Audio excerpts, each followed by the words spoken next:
Hi guys, last night I made Jamie Oliver's Bloody Mary beef and it was bloody amazing. It was so tender and delicious. It was incredible.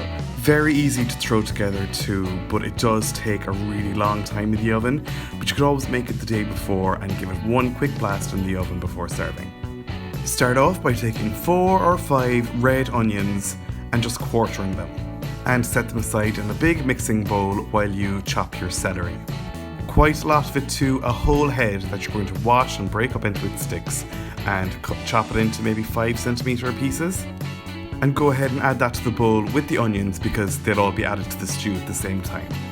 Now mix together your sauce, the Bloody Mary aspect of it. You'll need 700ml of tomato passata first. Then add 2, maybe 3 tablespoons of Worcestershire sauce. Next, the recipe requires a tablespoon of port, which I didn't have and didn't feel like buying for this, so I felt 1 tablespoon of balsamic vinegar would take its place pretty nicely. Now add a few drops of Tabasco, though I think I added closer to maybe 2 teaspoons. This bottle was full before I added it. Add the juice of a whole lemon. Just make sure to take out all of those seeds if you can. Sieve the juice if you have a small sieve handy, because those things taste disgusting if you bite into one. Make sure you get every last bit of juice from the lemon in there. Fish out any seeds that you spot have made their way through. And finally, it's not a Bloody Mary without a little bit of vodka. This is going to need 3 tablespoons, and don't worry about giving this to kids or recovering alcoholics or anything. All the alcohol will be boiled off in plenty time. This takes hours in the oven. Now heat a large oven-proof pot on the hob over a high heat and add about 2 tablespoons of olive oil. Once it's hot, add the beef.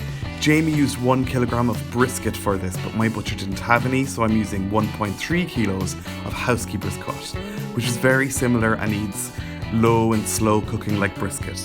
So season each side with salt and pepper and fry the beef for about 10 minutes in total, searing each side. So after about 10 minutes, when each side is nicely browned, you're going to go in with your veg.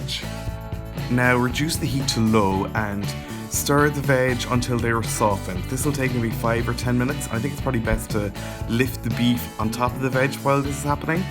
So once they've softened, go ahead and add 2 fresh bay leaves and a good sprig of rosemary. Next, pour over all of that Bloody Mary mixture. Then fill the same jug with 500ml of water and pour that in. Season generously with pepper. Make sure you nab any of those pesky lemon seeds. And season generously with salt. Now turn the heat up to high and stir it around and let it come up to the boil. There's another pesky lemon seed. I wish I had sieved the lemon juice before I added it. Once it's boiling, dampen a sheet of greaseproof paper by crumpling it up into a ball under the cold tap. And cover the beef with it and tuck it in slightly before you clamp on the lid. Now remove it from the hob and transfer it to a cool oven, preheated to 130 degrees Celsius, and Jamie says to leave it there for 6 hours, but my beef was bigger so I gave it 7. Once it's done, just serve at the table and remove the greaseproof and just enjoy.